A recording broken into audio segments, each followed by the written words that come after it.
At some point in life, everyone learns lessons the hard way. Some lessons come gently, others come through loss. And one of the most painful lessons a person can experience is realizing that what they once had was rare and they let it go. People often leave believing you are replaceable, and that belief rarely comes from clarity. It comes from comfort mixed with ego. When someone has constant access to you, to your patience, your effort, your understanding, they slowly stop seeing those things as choices you make and start seeing them as guarantees. They assume you will always be there in the same way, at the same level, no matter what they do or fail to do. And when that assumption takes root, appreciation fades. What once felt meaningful becomes familiar, and what becomes familiar is often taken lightly. In that mindset, they begin to believe the world is full of people just like you. They think emotional availability is common. They think loyalty is easy to find. They think being understood is something everyone offers. So when they leave, it's not always because they stopped valuing you. It's because they overestimated how easy it would be to find your qualities elsewhere. They confuse attraction with connection, attention with commitment, presence with depth, and life allows them to believe that illusion for a while. At first, everything feels exciting for them. New energy, new faces, new conversations. The absence of responsibility feels like freedom. They tell themselves they needed space, variety, something different. They convince themselves that leaving was growth, not avoidance. And during this phase, they rarely look back. Why would they? They think they upgraded. They think they moved on to something better. But here's the part most people don't talk about. Surface level excitement expires quickly. Once the novelty fades, reality begins to show itself. Conversations stop going deep. Support becomes conditional. Consistency disappears. They start noticing that people are present only when it benefits them. That effort has limits now. That understanding has boundaries. And slowly, without warning, comparison begins. Not comparison in a jealous way, but in a reflective one. They start remembering how you listened without rushing, how you stayed steady when things got uncomfortable, how you didn't disappear when emotions got heavy, how you didn't treat connection like a convenience. Those memories don't show up immediately. They surface during moments of silence, disappointment, or emotional letdown. When someone new fails to show up, your absence becomes loud. This is when the belief of replaceability starts cracking. They realize that not everyone has emotional depth, that not everyone is patient, that not everyone chooses loyalty when things aren't easy. They begin to understand that what you gave wasn't standard, it was intentional. And intention is rare because it requires effort without guarantees. The hardest part for them is accepting that they misjudged you, that they didn't lose you because you lacked value, but because they failed to recognize it in time. That realization often comes with regret because they know they walked away not from something broken, but from something solid, something real. And while they're reaching that understanding, something else has already happened. You've adjusted to life without them. You've stopped proving your worth. You've redirected your energy. You've learned that being taken for granted is not the same as being loved. Their realization comes late because growth doesn't wait for validation. People leave thinking you're replaceable because they don't yet understand the difference between common and rare. Life teaches that lesson eventually, but it never teaches it gently. Life has a way of teaching lessons that pride refuses to accept, and it does so without asking for permission. Pride is loud, confident, and convincing. It tells people they made the right decision even when doubt quietly exists underneath. It reassures them that walking away was strength, not avoidance, that choosing themselves meant leaving you behind. And for a while, pride wins. It allows them to rewrite the story in their favor, convincing them they lost nothing of real value. Pride thrives on distance. As long as you're not around, it can pretend the connection wasn't that deep. It can minimize your impact. It can say, it wasn't that special, or anyone could have done that. Pride simplifies what was complex because complexity would require accountability.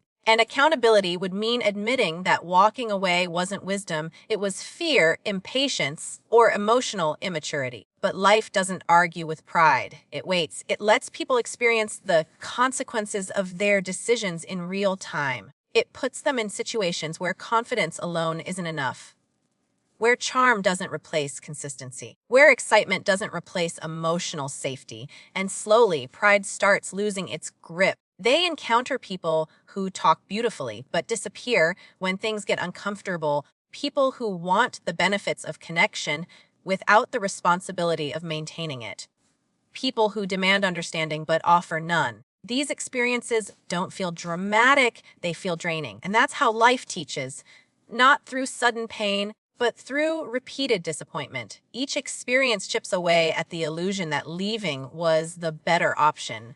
They begin noticing patterns, the same conversations ending the same way, the same emptiness after brief highs, the same lack of depth where they once had stability. And in those moments, pride has no defense. Because pride can't explain why something feels missing when everything looks fine on the surface. That's when reflection begins. Not because they want to reflect, but because life has slowed them down. Silence forces honesty. Discomfort demands clarity. They start remembering how things felt with you. Not the arguments, not the imperfections, but the sense of being understood, the safety, the consistency, the way problems were handled instead of avoided.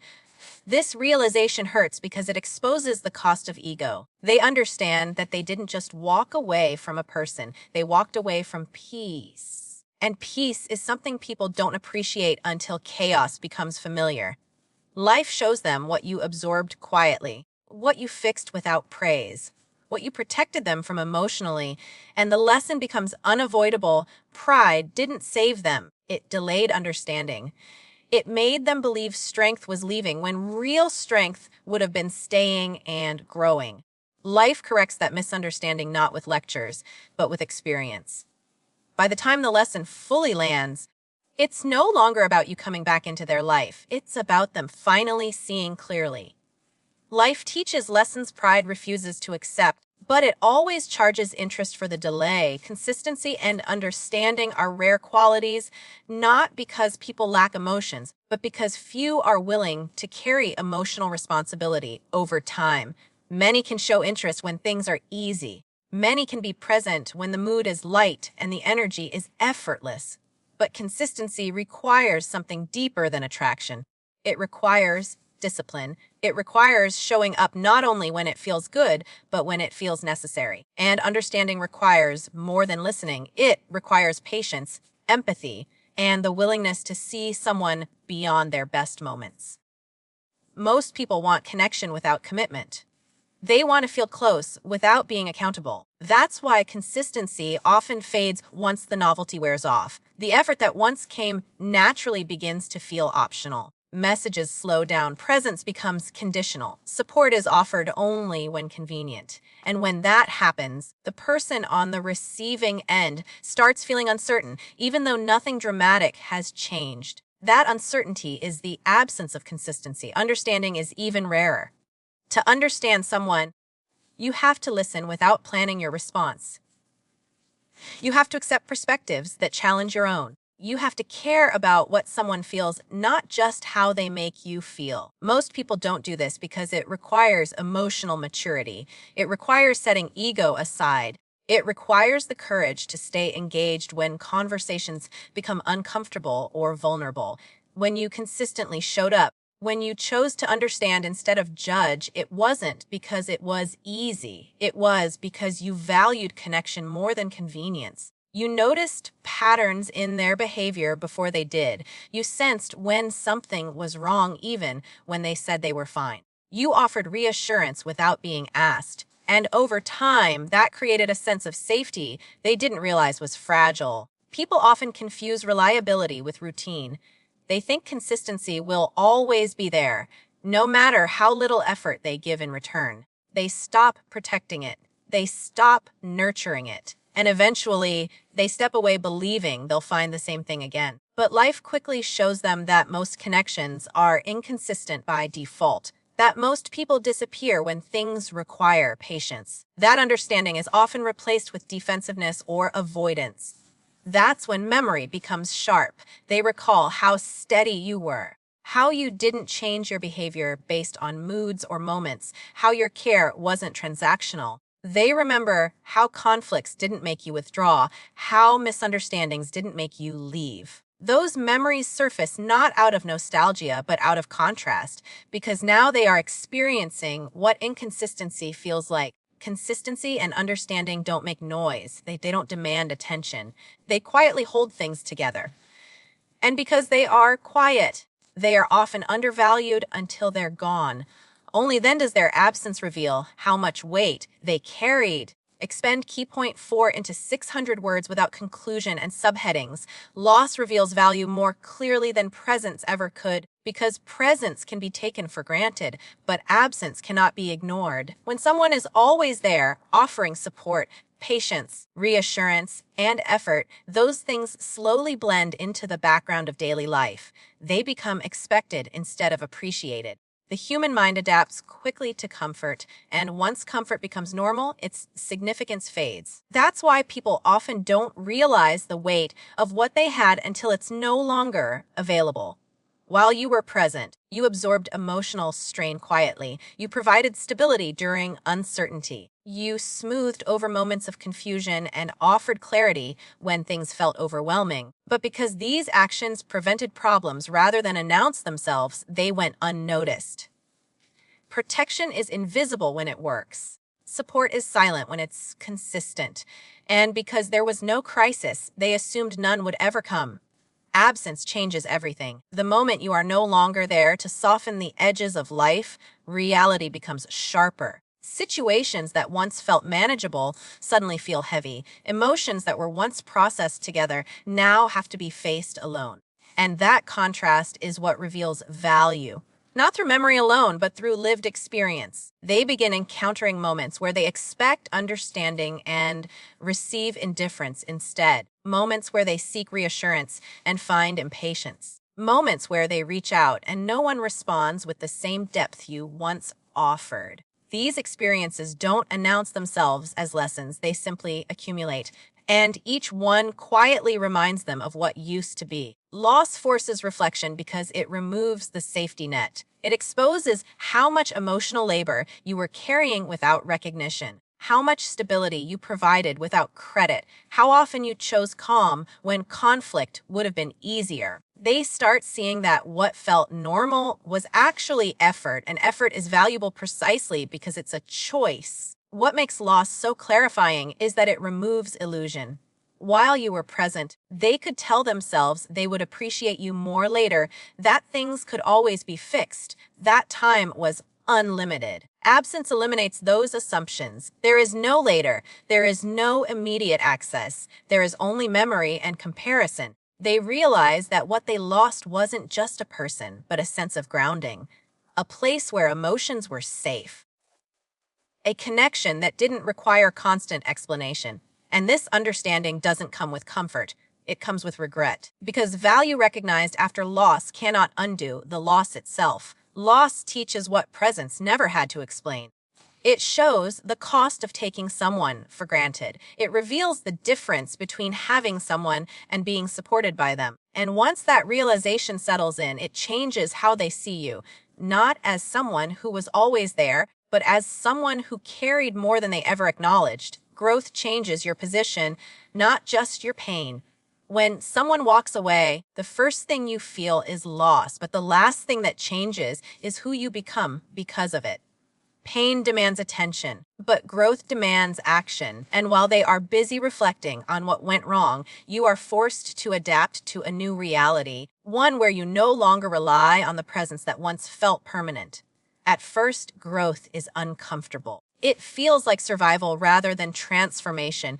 You replay conversations, you question decisions, you wonder if you were too much or not enough. But slowly, something shifts. You stop asking why they left and start asking what staying taught you. That's when growth begins changing your position. You learn boundaries not from theory, but from exhaustion.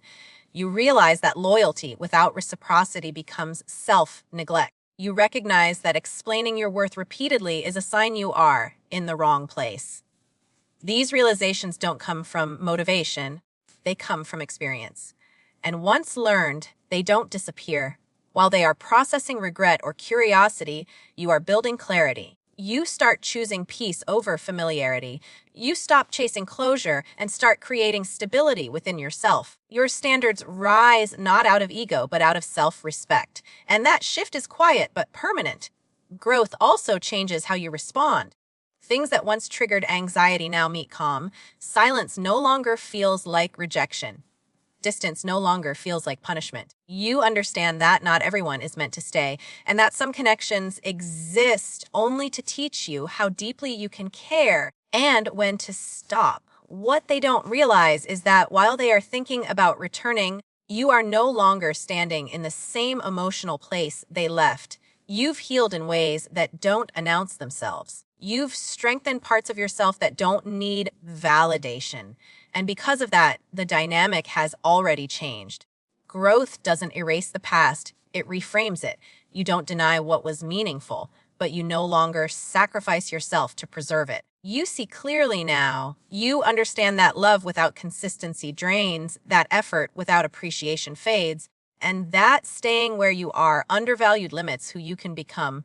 By the time they recognize your absence, your growth has already rewritten your boundaries. You are not closed, you are selective. Not cold, just self-aware. Growth changed your position, and because of that, access to you is no longer automatic. Not everyone who returns deserves access again, and understanding this is one of the clearest signs of emotional maturity. When someone comes back, it's easy to confuse their return with growth. It feels validating to know they finally see your worth. It feels tempting to believe that recognition equals readiness. But awareness and change are not the same thing, and regret does not automatically create responsibility. Many people come back because the world didn't turn out the way they imagined, not because they developed the discipline to stay, but because alternatives disappointed them. They missed the stability you provided, the understanding you offered, the consistency they underestimated. And while that realization may be sincere, sincerity alone does not mean they can protect what they once neglected. A return motivated by loneliness feels different from a return built on accountability. One seeks comfort, the other seeks repair. The difference shows in behavior, not words. Someone who deserves access again does not rush the process. They respect boundaries instead of challenging them. They acknowledge the pain they caused without minimizing it. They don't ask you to start over as if nothing happened. They understand that trust must be rebuilt slowly, if at all. What often gets overlooked is how much you've changed in their absence. You are no longer the version of yourself that tolerated confusion for the sake of connection. You've learned what it costs to ignore intuition. You've learned that peace is not something you negotiate away. So when someone returns expecting the same access, the same availability, the same emotional labor, they are returning to a version of you that no longer exists. Granting access again requires more than emotion. It requires evidence. Evidence of consistency over time. Evidence of self-awareness under pressure. Evidence of effort when there is no guarantee of reward. Without that, reopening the door is not forgiveness, it's self-betrayal. Choosing not to let someone back in does not make you bitter. It makes you honest. It means you respect the growth that came from the loss. It means you understand that some lessons are meant to be learned from a distance. Some people return only to remind you how far you've come, not to walk beside you again. Access is no longer given because of history. It is earned through behavior, and recognizing that distinction is how you protect what you've built since they left. In the end, this journey was never about them leaving or coming back. It was about what the experience revealed. It showed who stayed consistent when things were uncertain. It exposed who valued comfort over commitment. And most importantly, it revealed who you became when you were forced to stand on your own. Life had to take them away so you could see yourself clearly, so you could recognize your depth, your patience, and your strength without needing anyone else to confirm it.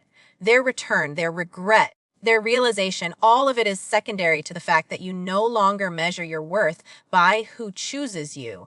If they come back, it's because life taught them what you no longer need to explain. If they don't, it changes nothing. You are no longer waiting to be seen. You are no longer proving what should have been recognized. You are standing in a place of clarity, self-respect, and quiet power. What was rare was never your availability. It was your consistency, your understanding, and your ability to grow through loss. And now, that rarity is protected, not offered freely. They may finally understand your value, but you learned it first.